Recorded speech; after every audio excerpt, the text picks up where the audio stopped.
सहन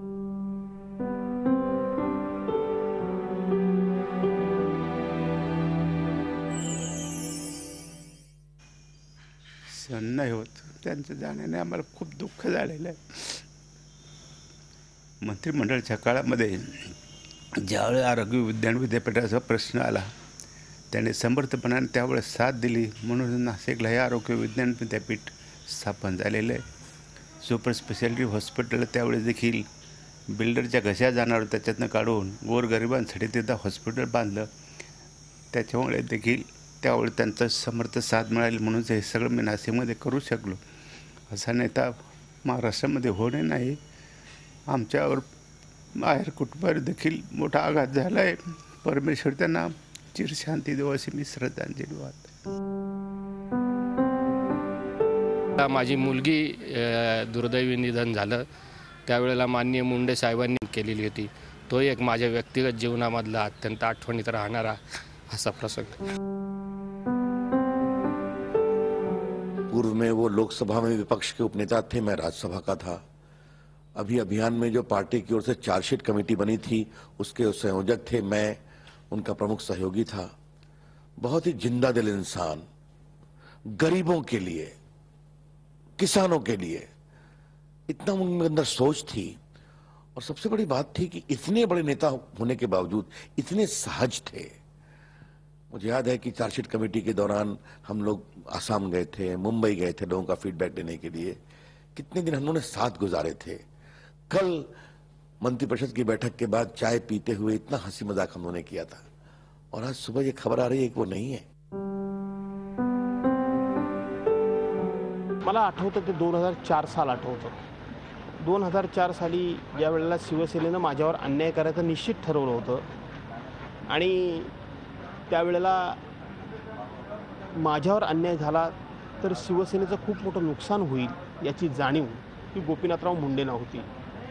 त्या दरम्यान ते चिपळूणमध्ये आले होते आणि त्यावेळेला मी त्यांना भेटण्याकरता गेलो आणि मी त्यांना सांगितलं की साहेब, किमान माझी चूक काय एवढं तरी माझ्या नेतृत्वाकडून मला कळावं, आणि ही एक काम आपण एक त्या युतीतले वरिष्ठ नेते म्हणून जर आपण समजून घेतलं आणि मला जर समजावलं तर माझ्या मनाचं समाधान होईल.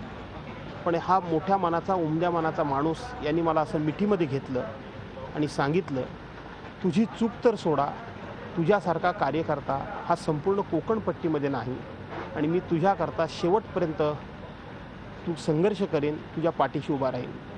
त्याची प्रचिती ही केवळ शाब्दिक नव्हती, तर त्याची प्रचिती मला 2 महिन्यापूर्वी आली. एका इलेक्ट्रॉनिक मीडियाच्या चॅनलवर ते आणि मी समोरासमोर चर्चा करता होतो. त्यावेळेला त्यांनी खुलेपणानं सांगितलं, मनमोकळेपणानं सांगितलं की भास्कर जाधव, तुम्ही शिवसेना सोडलीत याच्यामध्ये तुमचा कुठलाही दोष नाही, तर किंबहुना तुमच्यावर मोठ्या प्रमाणात अन्याय झाला आणि ती आमची सगळ्यात मोठी चूक होती, हे मनमोकळेपणे सांगणारा अशा पद्धतीचा उमदा नेता या नेत्याला आज मी मुकलो याचं मला मनपूर्वक दुःख आहे.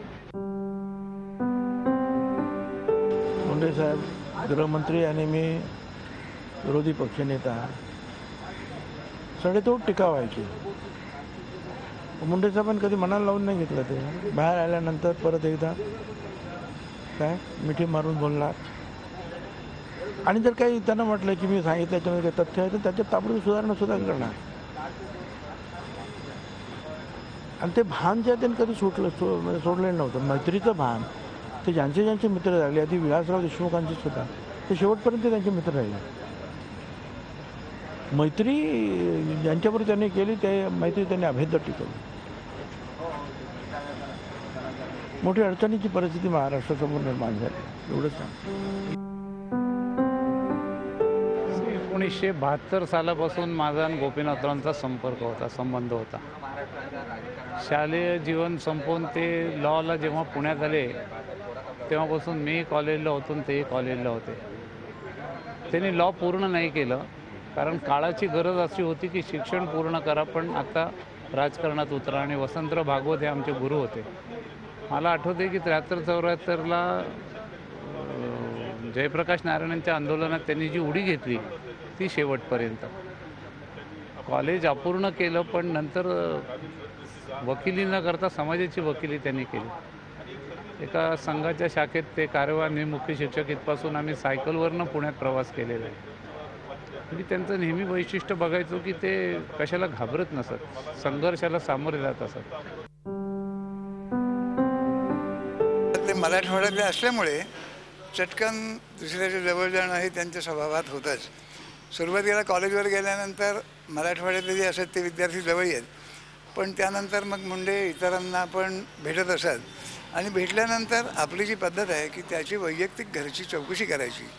कळत त्याच्या घरी कोण कोण आहे, तो इथे त्याचं राहणं कसं काय आहे, आणि याच्यातून मग ते जवळ आल्यानंतर त्यांना आपल्या कार्यक्रमांना बोलवायचं आणि त्या कार्यक्रमातून त्यांना आपल्या सामाजिक कामाकडे किंवा कॉलेजमधल्या कॉलेज विद्यार्थ्यांचं संघटन याकडे वळवायचं, अशी मुंड्यांची कामाची पद्धत होती. मुंडेजी कॉलेजच्या काळामध्ये जेव्हा लॉ कॉलेजला होते तेव्हा पहिल्यांदा ते संघ कार्यालयामध्ये ते राहण्यासाठी आले आणि त्या काळात त्यांच्या वडिलांनी जे मोटरसायकलसाठी पाठवलेले 10,000 रुपये होते, मोटरसायकल खरेदी करता करता 4 दिवस लेट झाला आणि त्याच्यातले 2,000 रुपये लगेच संपले. एका सामान्य कुटुंबातला, शेतकरी कुटुंबातला आलेला, पुण्यात आलेला तरुण मुलगा जयप्रकाश नारायण यांच्या चळवळीतून मोठा झाला आणि ग्रामीण भागातल्या, महाराष्ट्रातल्या सर्व ग्रामीण भागातल्या कार्यकर्ते ज्यांना चाहत होते अशा प्रकारचं हे महाराष्ट्रातलं नेतृत्व. काल मी मोनिका मोरेला हॉस्पिटलमध्ये भेटायला गेलो. तिने नवीन हात लावले होते आणि स्वतःच्या हाताने मला लाडू देऊन विजयोत्सव साजरा केला. त्यावेळी पण मुंडे मला आठवले, कारण की ह्या मोनिकाला मुंडेंनी मला सांगितलं हिला हात मिळवून द्यायचं आणि जे पण काही देणगी द्यायची होती हे त्यांच्या हस्ते त्यांनी 2 लाखाचा चेक दिला. हा सर ज्याला म्हणतो ना की संवेदनशीलता असणारा कार्यकर्ता, हो नेता कसला खरा माणूस. आमची मैत्री, पार्टीत काम करत होतो, विद्यार्थी परिषदमध्ये, संघामध्ये प्रचारक होतो आम्ही तिघही, महाजन, मुंडे, मी, आम्ही तिघही भारतीय जनता पार्टीचे प्रचारक होतो. गेली 40 वर्ष आम्ही या समाजकारणात आणि राजकारणात आहोत. सगळं घरदार, प्रपंच, ऐश्वर्य बाजूला ठेवून या समाजाचं मला काय भलं करता येईल, या समाजाचे कोणते प्रश्न आहेत, या समाजाचे प्रश्न कसे सोडवता येतील, या समाजाला सुखी आणि संपन्न कसं करता येईल याचीच चिंता अहोरात्र मुंड्यांनी केलेली आहे. मुळात माणूस चांगला असला की तो सर्वांनाच हवासा वाटतो. पक्षभेद, मतमतांतर ह्या फार चिल्लर गोष्टी आहेत, परंतु एखाद्याशी आपलं जमलं नाही म्हणून त्याचं अस्तित्व कमी आहे किंवा त्याला अंडर एस्टिमेट करणं असं कुणी करत नाही. माणूस माणूसच असतो. तो कोणत्या कुवतीचा आहे, कोणत्या ताकदीचा आहे, कोणत्या हिमतीचा आहे, कोणत्या दिमतीचा आहे हे सगळ्यांनाच कळून चुकलेलं असतं. कुणाला प्रत्यक्ष स्तुती करता येते, कुणाला करता येत नाही.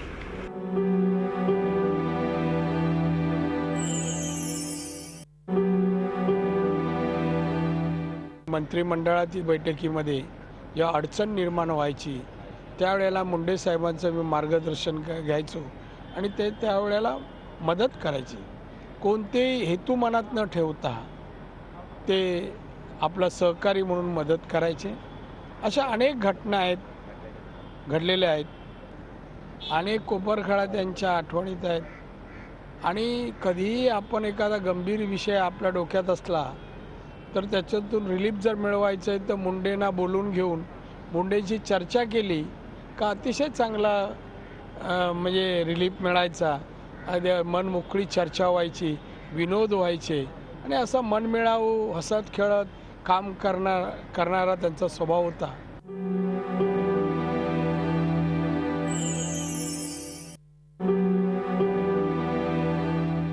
बऱ्याच वेळा मुंडे साहेब विरोधी बाजूला असायचे, कारण अलीकडच्या काळामध्ये ते साखर कारखानदार झालेले होते, परंतु त्यांच्यातला मूळचा कार्यकर्त्यांचा पिंड त्यांना गप्प बसून देत नव्हता. आणि मग अशा परिस्थितीमध्ये जेव्हा एखादं ताणतणाव निर्माण व्हायचे त्यावेळी मध्यस्थी करायला तेच पुढं धावून यायचे. मी जरी कारखानदार असलो तरी पहिल्यांदा शेतकऱ्याचा नेता आहे, शेतकऱ्यांच्या बाजूचा आहे असं ते बोलायचे. अगदी अलीकडच्या काळातले आठवण मी तुम्हाला सांगतो.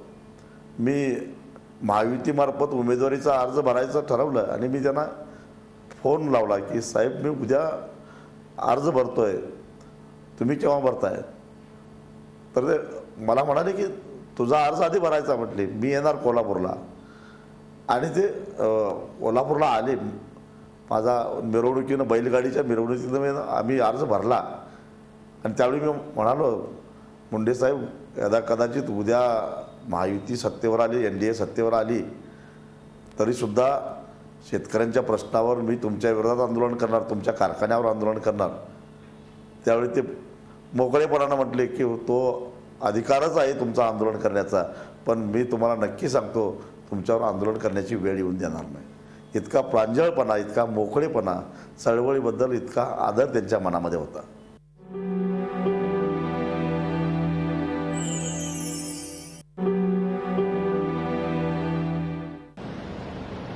गेले 5-7 वर्ष देशाच्या पार्लमेंटमध्ये सुद्धा मी एकत्र होतो. विरोधी पक्षाचं नेतृत्व त्यांनी राज्यामध्ये अत्यंत प्रभावीपणाने केलं आणि सगळ्यांना आम्हाला समाधान असं होतं की त्यांना यंदाच्या वर्षी देशाची सेवा करण्याच्या संबंधीची संधी या निवडणुकीच्या नंतर प्राप्त झाली. गोपीनाथ मुंडे यांना ग्रामीण पक्षाच्या संबंधीची जाण होती आणि सर्वसामान्यांच्यासाठी पहिले ते कष्ट करण्याच्या संबंधीची तयारी होती. देशाच्या त्यांच्याकडून खूप मोठ्या अपेक्षा होत्या, महाराष्ट्राच्या अपेक्षा होत्या. आत्ताच कुठेतरी प्रशासनाच्या संदर्भात राष्ट्रीय पातळीवर काम करायची संधी मिळाल्याच्या नंतर त्यांचा हा दुर्दैवी अपघाती निधन हा सगळ्यांना धक्कादायक. 1980 मधला कार्यकर्ता आणि 2010 मध्ये प्रवेश केलेला कार्यकर्ता मुंडे साहेबांचा सगळ्यांचा रॅपो होता. म्हणजे मी की असेल किंवा एक 60 वर्षाचा कार्यकर्ता असेल, सर्वांना ते परिचित होते. आणि रामभाऊ म्हाळगेंच्या संकल्पनेतील परिपूर्ण कार्यकर्ता हा शोध मुंडे साहेबांच्या इथं संपत होता. आज घरातला माणूस गेलेली भावना आहे आणि अजूनही विश्वास नाही. असं वाटतं की काहीतरी आजचा दिवस बदलावा आणि ही गोष्ट खोटी ठरवी अशी परमेश्वराला प्रार्थना आहे. पण नियतीने तो घाला घातलेला आहे. बीड जिल्ह्यात तसं म्हणायला गेलं तर आज पोरका झाला. खरं तर आम्ही सगळे सुन्न आहोत, कारण हा धक्का सहन करण्यापलीकडचा आहे की मध्ये बीड जिल्ह्यावर आसमानी पण झाली, गारपीट खूप झाली आणि त्यानंतरचा हा जो नियतीने दिलेला धक्का होता तो सहन करण्याच्या पलीकडचा आहे असं मला वाटतं. बीडमध्ये आमच्या मुंडे साहेबांच्या निधनाचं वृत्त कळताच उत्स्फूर्तपणे सगळं बंद झालं. घराघरात म्हणजे चुली पेटल्या नाहीत, लोक खूप शोकमग्न आहेत आणि हे त्यांच्या प्रेमळपणाची ही एक पावती आहे. त्यांनी जिल्ह्यासाठी काय केले याची ही एक पावती आहे. मुंडेजींबरोबर एअरपोर्टला स्वागत करताना परवासुद्धा जेव्हा ते केंद्रीय मंत्री होऊन आले त्यावेळेला त्यांचा ध्यास एकच होता की महाराष्ट्रात पुन्हा एकदा महायुतीचं सरकार मी आणेन, मी तुमच्यासाठी लढेन, असं आईच्या भावनेने लढणारा त्यांचा संदेश मी कायम लक्षात ठेवेन. माणसांचा लोभ, गप्पा मारण्याची हौस यामुळे आमचं जमायचं खूप. तर एकदा वसंतराव भागवतांना मी म्हटलं होतं की तुम्ही या मुलांमध्ये काय पाहिलं. त्यांनी प्रमोद महाजन, गोपीनाथ मुंडे, प्रकाश जावडेकर, धरमचंद चोरडिया आणि विश्वास गांगुर्डे ही टीम केली होती. तर त्यांनी मला समजून सांगितलं, ॲज म्हणजे विद्यार्थी म्हणून मी राजकारणाचा विद्यार्थी म्हणून त्यांच्याकडनं समजून घेतलं. तर ते म्हणाले की आमच्याकडे रामभाऊ म्हाळगीनंतर त्यांची तब्येत खराब झाली होती, डोळे गेले होते, तर आता लोकनेता नाही आणि आमच्या संघटनेमधून काडर पार्टी असल्याने लोकनेता निर्माण होण्याची शक्यता नाही, म्हणून हे मुद्दामच मला तयार करावं लागेल. आणि मग त्यांनी एक सोशल इंजिनिअरिंग केलं होतं आणि त्याच्यामध्ये बरोबर गोपीनाथ मुंडेंना ते कळलं आपलं स्थान काय, की नॅशनल पातळीवर प्रमोद महाजन काम करतील, त्यांच्याशी संबंध ठेवून ग्रामीण भागाचं बहुजन समाजाचे लोक आणायचे आणि भाजप प्रत्येक निवडणूक लढवेल त्यावेळेला. पण जे वर्ग आपल्याकडे नाही त्यांच्यामध्ये तुम्ही त्या निवडणुकीच्या निमित्तानं जायचं आणि तेवढं तुमचं काम, तुमच्या यशापयशाचा काही संबंध नाही. ते लॉ कॉलेजला ते आणि मी एका वर्गात होतो. 2 वर्ष ते हॉस्टेललासुद्धा सहकारी म्हणून होते. आणि ज्यावेळी जयप्रकाश नारायणांनी जी संघर्ष यात्रा पहिली सुरू केली त्यावेळी त्यांना पुण्याच्या रेल्वे स्टेशनवर जो मानपत्र दिलं गेलं त्यावेळी गोपीनाथजींना सर्वांना त्यांच्या हस्ते त्यांना नेतृत्व करून त्यांनी ते मानपत्र त्यांना सादर केलं होतं. आणि राजकारणातला मला वाटतं तो पहिला त्यांचा प्रवेश होता आणि त्याचा साक्षीदार होण्याचं भाग्य मला लाभलं होतं. त्यानंतर त्यांनी आपला आक्रमक स्वभाव, ग्रामीण भागामध्ये फिरण्याची असलेली त्यांची स्वतःची असलेली तळमळ आणि त्यांची असलेली विचारशक्ती आणि संघाचा त्यांच्यावर असलेला संघ विचारांचा असलेला त्याच्यावरचा प्रभाव, हे सगळ्यामुळे त्यांनी पुन्हा मागे वळून पाहिलंच नाही आणि जिथे जाईल तिथे बहुतांशी संघर्ष करून पण यश हे निश्चित पादाक्रांत केलं. हे होतं ना, आमचे घरचे संबंध होतेच. पंकूच्या लग्नाला आमचं सगळं कुटुंब वगैरे गेलं होतं. माझ्या स्वतःचे सुद्धा घरी जे आहेत ते मुंडे साहेब अनेक वेळा आलेले आहेत. एकच विनंती आहे की आज असे अनेक प्रसंग आहेत, परंतु आज सांगण्यासारखी सुद्धा मानसिकता माझी स्वतःची नाही आहे. त्याच्यामुळं आणखी 4-2 दिवसाच्या नंतर बोलूया आपण काय बोलायचं ते, परंतु आज ते बोलण्यासाठी शब्दसुद्धा या ठिकाणी सुचत नाही आहे. तुम्ही मला सांग, आता ह्यातला अगदी शेवटचा किस्सा सांगायचा झाला तर त्या माणसाने मला असा फोन करून विचारणं की मला सांगणं की मला तुमचा सपोर्ट पाहिजे, पाठिंबा पाहिजे मला इथे. आणि जेव्हा मी त्यांना सांगितलं, म्हटलं गोपीनाथराव, म्हटलं मला असं काही प्रत्येकाच्या कानात जाऊन म्हटलं मला सांगता नाही येणार, म्हटलं मला पत्रक काढायला लागेल. मला म्हणले पत्रक काढा तुम्ही, पण मला पाठिंबा जाहीर करा. अशाही परिस्थितीमध्ये एक अशा प्रकारचा विचार करतो एखादा माणूस. नाही तर बोलला असं तुमच्या फक्त कार्यकर्त्यांना सांगा, सगळीकडे फक्त सांगा, असं काही उघडपणे करू नका, असं मोकळा अशा प्रकारचा नेता होता.